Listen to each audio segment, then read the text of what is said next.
For my design, I went with a solar box cooker, which is essentially the same as an oven.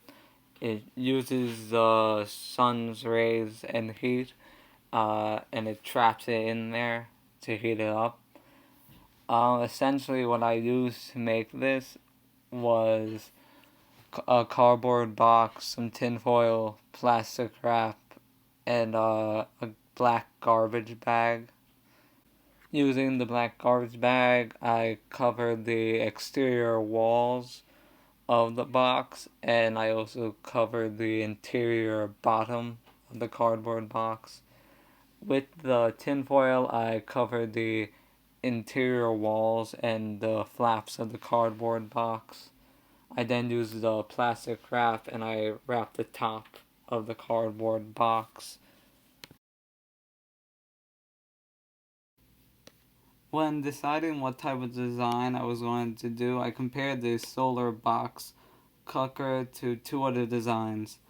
The solar panel cookers and solar parabolic cookers.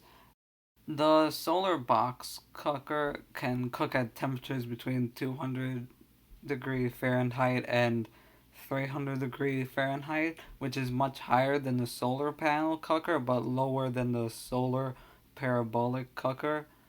This allows it to cook food faster than solar panel cooker but is slower than the solar parabolic cooker. This also is considered to be much safer as you can burn yourself with the other two designs if you are not careful with handling the pots when the food is done. This also requires very little supervision when cooking food because it is quite hard to burn it, unlike the solar parabolic cooker, because it is cooking at a much higher temperature than the solar box cooker and can cook the food faster, so if you are not watching it, you could burn your food. Finally, the design for the solar box cooker and the solar panel cooker is very easy to make and cheap, unlike the solar parabolic cooker, which is far more complex and more expensive. Overall, I found the solar box cooker to be the best design because you can cook way more food at a higher temperature and is much safer than the other two designs. Also, if built with good quality material, it will become more airtight and have a higher insulation rating, which will allow for higher temperatures and a more efficient cooking temperature. The first step to build a solar box cooker is to glue the outside of the cardboard box with the black garbage bag.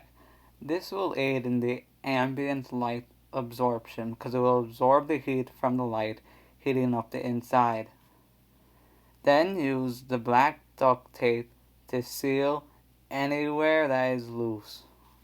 The second step is to line the inside of the box and the flaps with tinfoil, with the shiny side out, and angle the flaps at a 45-degree angle. This will help reflect and absorb the sun's rays. Lining the inside of the box with foil will cause the box to get hotter because tinfoil is a great thermal conductor and is a great insulator, which will help in not letting the heat leave.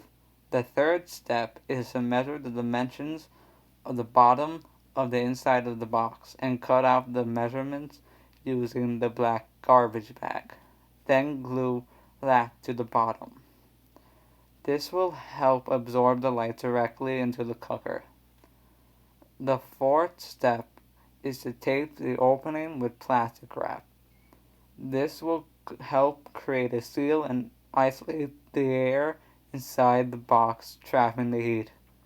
You now have built a solar box cooker.